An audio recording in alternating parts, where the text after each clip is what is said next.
Hello, hello. Welcome to another Old Men of the West, Hot Takes in Middle-earth. Hot takes in Middle-earth. Do you know what we're talking about today? Not a clue. Boromir was right about Frodo. Ooh. Ooh, was he now? Yes, this is a bit more of an open discussion than the last one that we had. Okay. Yeah, sorry about that. Boromir basically called out Frodo for everything. You will take the ring to Sauron. You'll betray us. Is this in the woods? It's just before he dies. But where does Frodo end up? And what happens? Everyone remembers that Frodo destroyed the ring. Well, he didn't. Gollum did. No, this has always bugged me. He gets well too much credit. But he was corrupted by the bugger first. He was? At the very, very end, he was corrupted. The ring is mine. He actually fights to keep it from Gollum as well. He does? He doesn't just say, like, I want it, it's mine, I deserve it. He's like, no, I'm going to fight for the privilege. It was, this ring is mine. And what would have happened? He would have been captured. Yeah. He would have had it taken from him. Yeah. And they would have lost. You're not wrong at all. What else? Boromir was right about Frodo. I'd love that. I think you're bob on. I think you're absolutely bob on. So, could you expand that then to say that Frodo gets well too much credit? In the fandom in general? No, well, maybe. Frodo does the impossible task. Does he? He does it with the help. Well, no one else could do it. He didn't, yeah, okay. Sam would have failed. Would he though? Yeah. Do you know who wouldn't? Pippin. Do you reckon Pippin would complete? Watch the previous episode to understand my love affection for Pippin. Have you heard the thing about the ring has no transient properties? So they could have just taped it to a mouse and had absolutely no problems the entire way. So what else did Boromir say? It wasn't the longest. He basically just shouts at him, doesn't he? You'll take the ring to Sauron. Yeah, he's just You'll not betray happy. us. He's just not happy. He wanted him to lend him the ring. It's never a lend, is it? Never a lend. It's a gift, not a gift. It's jewellery. I mean, they are traditionally good. I could understand why you might think it was a gift. Got a Pandora charm. This is not just any ring. This is Marks and Spencer's ring.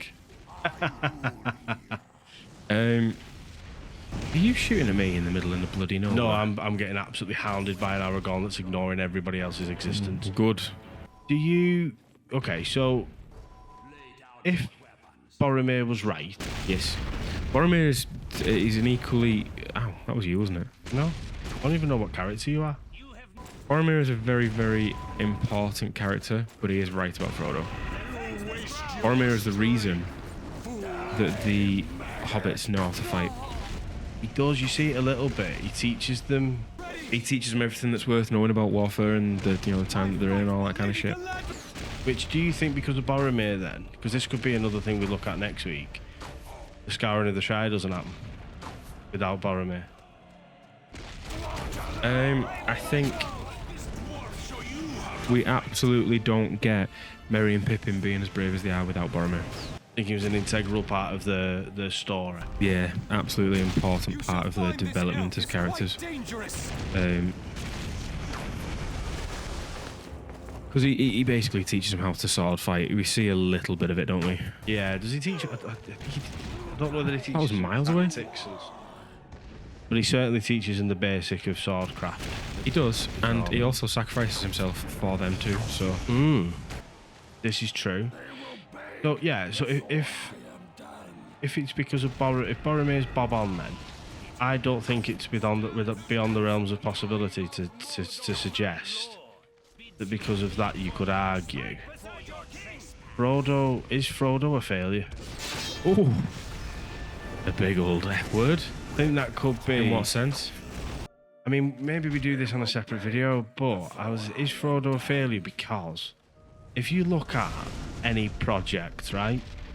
Tell what I do for a living. With Frodo involved. You have objectives. Right, okay, we have objectives.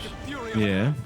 You look at the objectives of Frodo. Keep that ring away from Sauron. And throw it in the lake of lava fire. Lava fire. Lava fire. He gets to it, and then doesn't do it. Then decides that it is his ring. He basically does 50% of what he said he would. I'll take it there, but I won't complete the task. Yeah. If I say to you, I'm going to give you a lift somewhere, and then I'll let you get in my car, and then go, right, get out. I've not really done what I set out to do, have I? I'd be a little bit frustrated, if I've got to be honest. Yeah, so go on, book a taxi. That's not actually doing what you set out to do. So fundamentally, Frodo didn't do what he set out to do, did he? Frodon. Like Frodo, but yogurt. Have you seen the thing that basically Sauron is very easy to defend from like a legal perspective? Yeah, he literally had his jewellery. Yeah, he literally had his stuff taken. All he wants is his stuff back. His shit back. Not even the fact that it's part of his soul. Just literally his. He owns the thing. Like, he never actually made the elves make the other rings, did he? No. Do you know what? I've just finished Ring of Power as well again. Yeah, I know. I know. I feel for you, brother. I have some regrets. One of my regrets is being chased by 3 Sarumans and a Witch King right now. I'd imagine that's up there. I was behind you. Oh, was that you? Pinged. Ran past me like Captain Jack Sparrow going. Yep, that was me. Oh, just got owned. Yeah, finish Rings of Power. It's still bad. Truly awful the second time round. Balrog is the most predictable reveal in the world. Even more predictable than Gandalf being Gandalf, even though it definitely can't be Gandalf. Oh, I am good. I am good. I am good. But what if you're not? Yeah, it's just never sat right with me just how much people in the fandom love Frodo. Not just because I don't like Frodo in the films. Like Frodo. I just think, like, why is he so revered? Why? Do you know what I mean? Like, yeah, okay, he got there very much. He betrayed Sam on the way in the films. Yeah, it doesn't happen in the books. No, it doesn't happen in the books, but he's a massive arse to Sam the entire way around. It's like, you work for me, you shut your face, which I've never liked. I think it cheapens their relationship. I actually think the films did their relationship loads better. So, he's a gobshite in the box.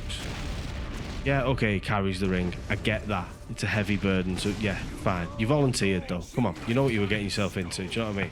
No one slapped it on you and you woke up and went, what's this? Yeah, wow, that's heavy. The phrase, I will take the ring to Mordor, was used. Yeah. Of it. If anything, everyone else was going, this is a shite idea. This is, he can't fight.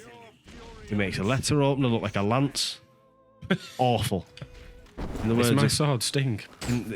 It's half a foot long because you're a midget. I'm not sure, like, it was meant to be this interesting, but when Carl Urban says I don't question the qualities of his heart, just the length of his arm, it does make him Mary, yeah. Especially in the the feudal society, medieval inspired kind of place that they live. It is a limitation. It took them a lot longer, and they didn't know where they were going. Quite important for war. Yeah, he didn't know where he was going. He wasn't cut out for battle. He'd never even had so much of a fight in Hobbiton before. I don't think he'd ever been part of a pub brawl. And Frodo? Yeah. And for some reason, people think he's boss. No, without Sam, he objectively fails miserably. He never really had a scrap. And without Sam, he is worthless.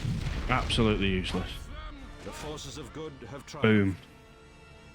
So yeah, Boromir. I completely agree. Was right about Frodo. Boromir was right about Frodo. You're not wrong at all. I'm going to rewatch it, but he was right about Frodo. He was right about Frodo. See you next time. Thanks, guys. Give us some suggestions of stuff you want to talk about that's random in the Tolkien universe like that. Yes, please do. Ta-ra.